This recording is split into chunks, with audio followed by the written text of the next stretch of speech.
Bueno, como quedamos debiendo de la clase de estructura, ahora vamos a ver Fenwick Tree o Binary Indexed Tree. Fenwick Tree soluciona el problema de calcular la suma de los prefijos de los primeros i elementos y a su vez poder modificar el arreglo y seguir pudiendo calcular esos primeros i elementos de una manera eficiente. Fenwick Tree se representa como un arreglo, digamos, de tamaño n, del mismo tamaño del arreglo original, y cada nodo del árbol almacena la suma de segmentos del array y el tamaño de este árbol es igual al tamaño del array de entrada, denotado como n. Los intervalos involucrados para resolver el problema del acumulado, digamos los nodos que se van a visitar, están representadas por la máscara binaria del valor i. Bueno, analizando el árbol.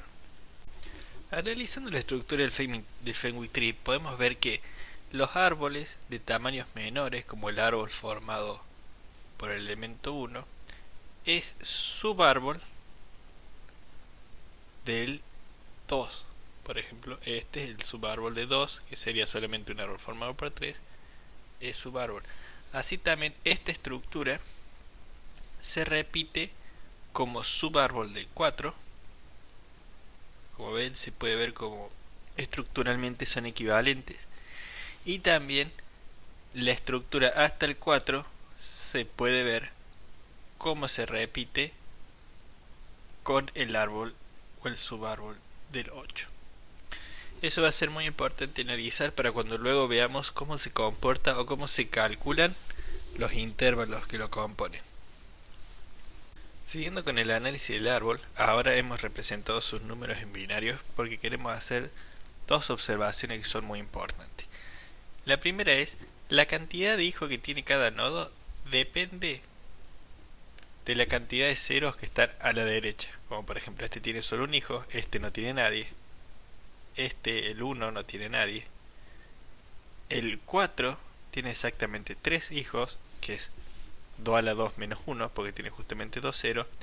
El 8 tiene a su vez 7 hijos, que es 2 a la 3 menos 1. Y también esa regla podemos ver cómo se cumple recursivamente en cada uno de sus hijos.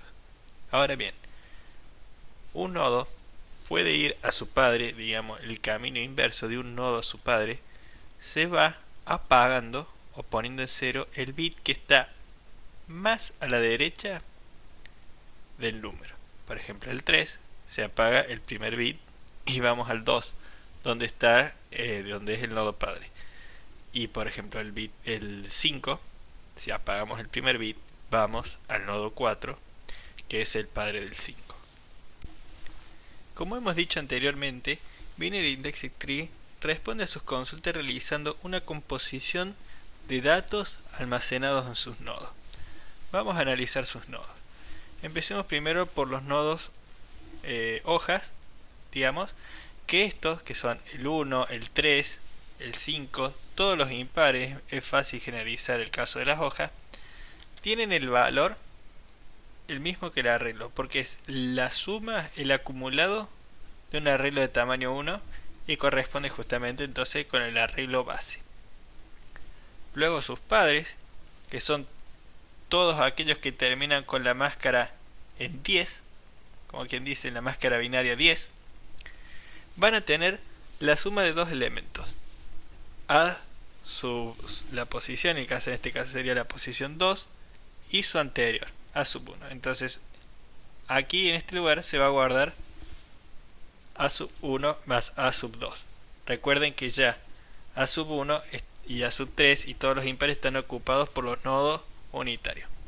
En los nodos de tamaño 2, digamos, son justamente, se computa la suma de a sub 2 más a sub 1, a sub 6 más a sub 5 y así con todos los que terminen, digamos, en 10. Entonces 10, o sea, el que termina en 10 y su anterior. 10 siempre en cuenta en binario. Luego los nodos padres a estos, que terminan en 100 justamente, van a tener la suma de sus 4 anteriores. En el caso del 4 va a tener A4 más A3 más A2 más A1. Y en el caso de 12, A12, A11, A10 y A9.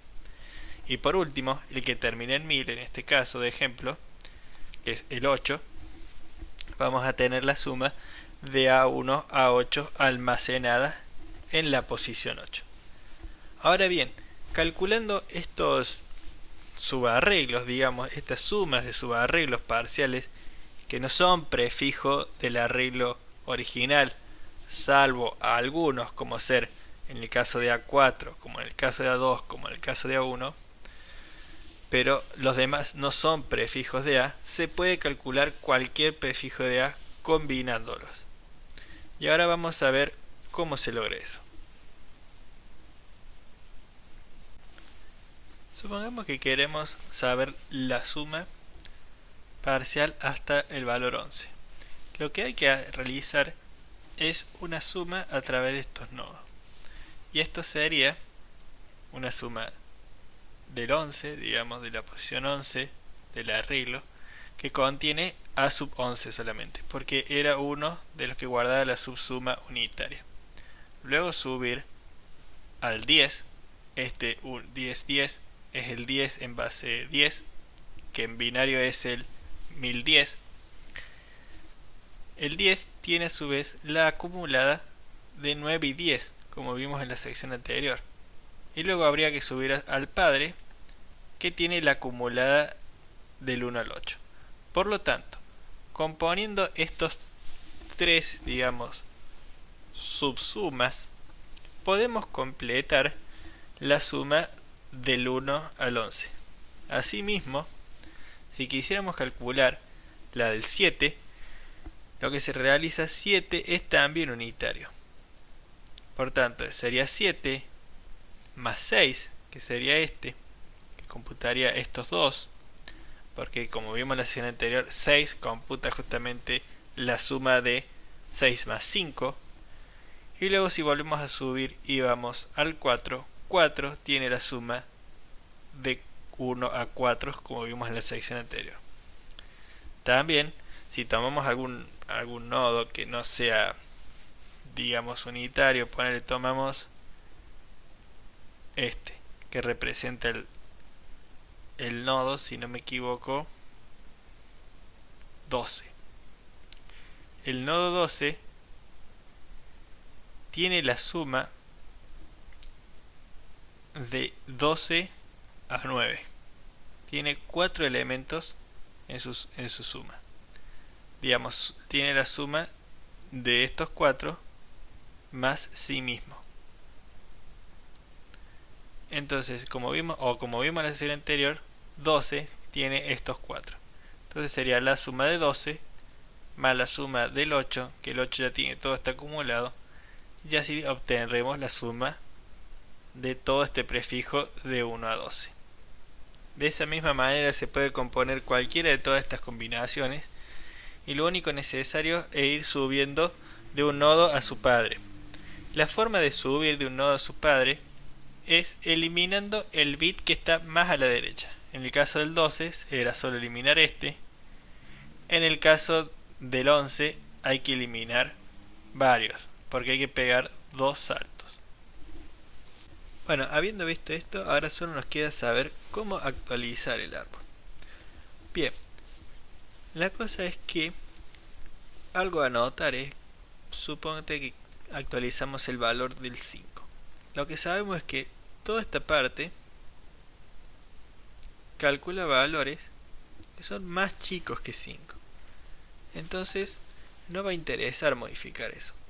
Por otra parte, el subhijo del 6 tampoco hace falta computarlo, ya que este, como vimos en la sección anterior, es, digamos, un arreglo unitario y solo calcula la suma del 7. Por lo tanto, hay que ver que actualizando el valor 5, a qué otros subsuma de segmentos estamos dejando en inconsistencia. Por tanto, hay que actualizar. Bueno, uno de los segmentos que hay que actualizar es justamente el del 5. En este caso, porque justamente era un lugar unitario. Otro más que sabemos que influye es su vecino el 6. Que su vecino el 6 tiene la suma de 5 y 6, como vimos en la sección anterior.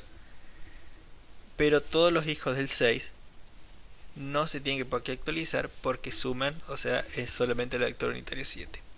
Otro que habría que actualizar es la suma del 8, ya que tiene 5 dentro de toda su subsuma. Pero todos los hijos del 8, que son las combinaciones de arreglos que se dan acá, que son compuestos por todo este árbol, esas no son necesarias de ser sumadas. Solo hay que actualizar el valor en esta acumulada que contiene el 5. Asimismo, hay que actualizar, en el caso de que el árbol sea más grande, al vecino de este, porque seguramente sí lo va a tener, que el vecino de este es la suma acumulada de 1 a 16. Por lo tanto, la actualización del árbol se da, podríamos verlo en dos partes, para que sea más simple. Sin embargo, la operación para actualizarlo es la misma.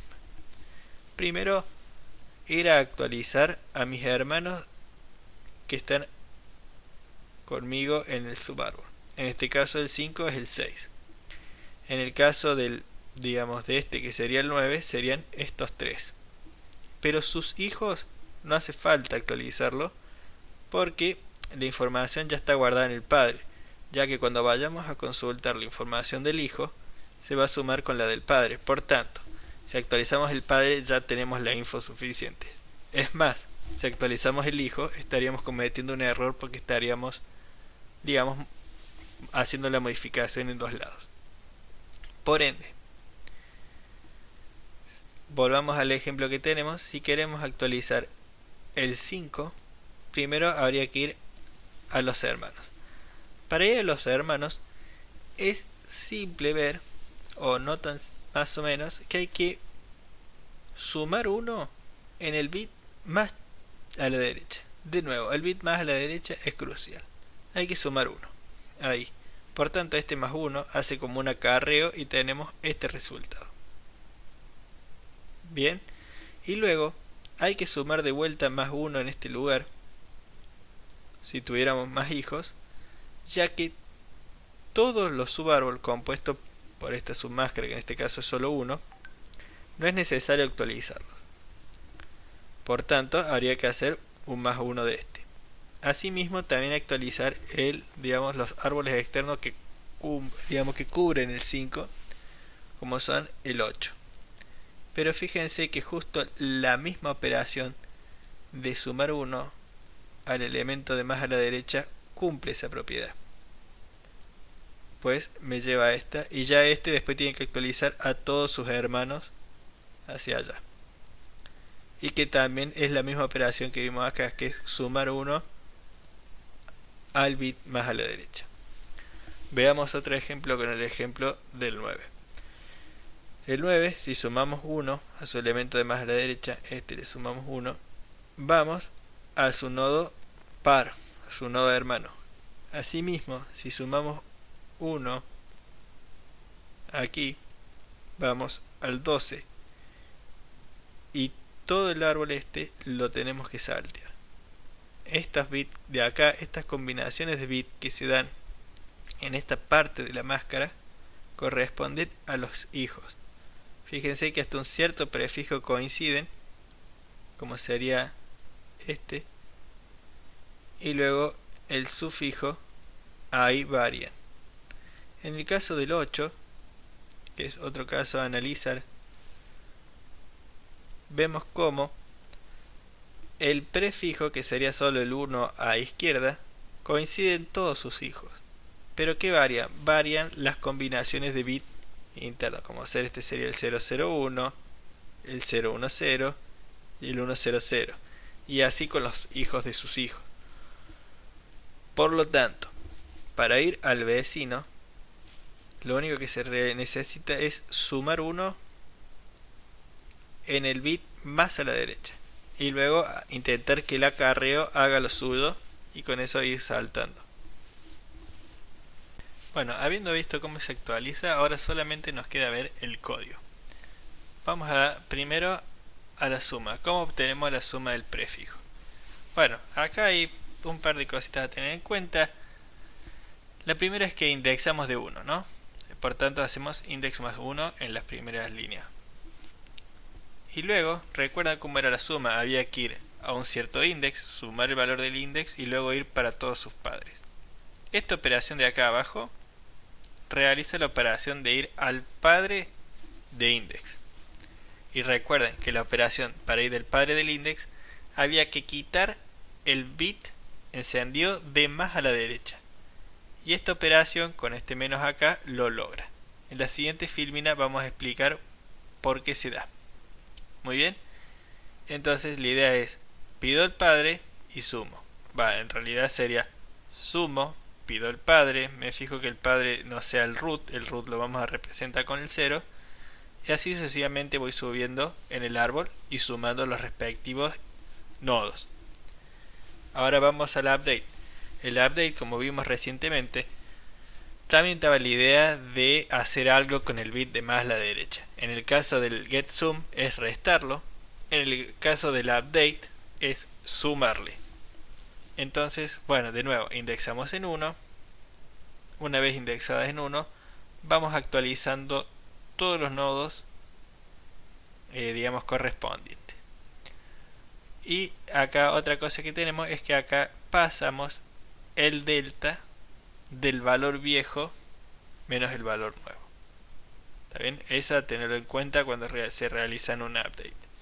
Y de nuevo tenemos esta operación que me da, digamos, que suma en el bit más a la derecha. Eso se da porque esta parte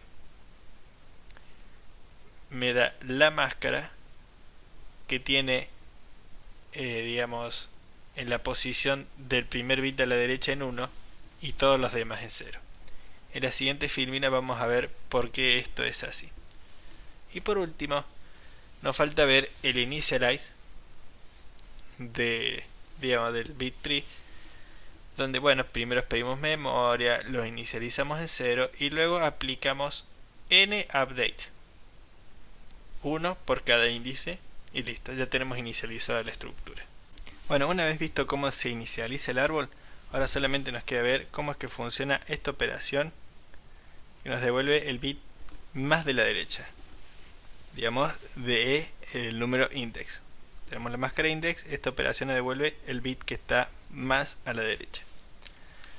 Para eso vamos a recordar cómo es que funciona el negativo de un número, y digamos que la forma de hacer un número, pasarlo a su negativo, lo que ocurre por detrás es, primero tenemos, supongamos, el número 5, lo que se realiza es una negación de cada bit, o sea, cada bit se lo da vuelta, se le invierte, donde había 0 va 1, donde había 1 va 0, y luego se suma 1, se hace una suma.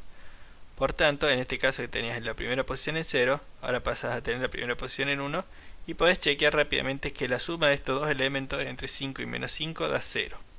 Da 0 porque hay un overflow. Se supone que el número trunca aquí, entonces cuando se lleva 1 de este lugar para allá, queda fuera del número. Lo mismo pasa con 10.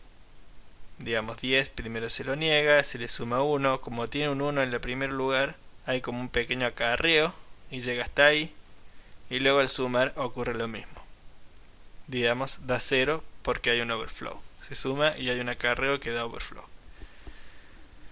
Bueno, con 12 ocurre lo mismo que 10, digamos, la negación tiene 2, 1 al principio, entonces al sumar 1 hay 2 veces acarreo, entonces la representación del menos 12 está dado por esta máscara, y pueden ustedes chequear que la suma también hace que dé 0, por esta cosa de overflow.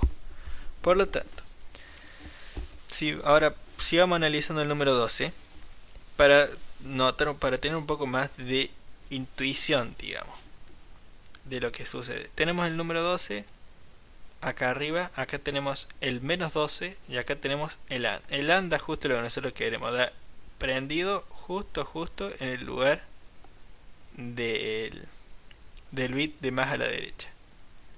Entonces, bueno, acá tenemos el 12 representado por esto y después todo un prefijo de ceros, y luego tenemos el menos 12 que acá tiene un prefijo de unos. Fíjese, un prefijo de 1 son números distintos al de 12, y luego justo coincide en el valor del bit más a la derecha. Por tanto, el AND hace que dé solo el bit de más a la derecha prendido y toda la demás máscara que esté en 0. para ver o menos por qué funciona esto, digamos que no es casualidad solo del número 12, 10 y 5, lo que podemos escribir a un número x de la siguiente manera. Primero, todo un prefijo hasta ahí, donde i es el número, el que digamos, el que tiene el 1 de más a la derecha de la máscara. Como tiene el 1 de más derecha de la máscara, lo que le sigue tiene que ser 0, porque si no, no sería el de más a la derecha. Bueno, entonces esta forma de x0 a xi, donde en xi tiene 1 y acá, bueno, tiene valores arbitrarios. Y acá tiene ceros. Ahora, si vamos a ver el negado de x, digamos, bueno, tiene todos valores distintos. Por tanto, los primeros son todos distintos hasta ahí y los últimos también son distintos, pero los primeros son todos distintos. Luego en i va a tener 0, porque es distinto al de arriba, digamos la negación. Y acá, como acá son ceros, en esta negación va a tener unos. Y luego, para finalizar, el menos x, como es el de arriba más 1, digamos como es este más 1, para lograrlo todos estos unos, lo que empieza a haber es un acarreo, ¿no? Entonces, y ese acarreo termina justo en x sub i, porque x sub i vale a 0. Entonces x sub i, digamos, en no x sub i. Entonces x sub i ahora tiene el valor 1 y todos los demás quedan tal como están. Por tanto, el AND entre x y menos x termina siendo justamente solo x sub i, pues todos estos primeros tenés x0 y no x0, x1 y no x1, y así sucesivamente. Por tanto tenés 1 y su negación. Y para el sufijo, después de x sub i, tenés que son los dos ceros, o sea, son todos ceros en los dos números. Y en el único que están, digamos, y x sub i, los dos están en 1. Por tanto, esta forma, digamos, un número ampersand el negado, da el bit de más a la derecha. Y bueno, ya con eso ya tienen todas las ideas de por qué funciona Binary Indexed Tree, digamos cómo se arma y cuáles son las ideas por detrás. Y bueno, sin más, espero que les haya servido y les mando un saludo.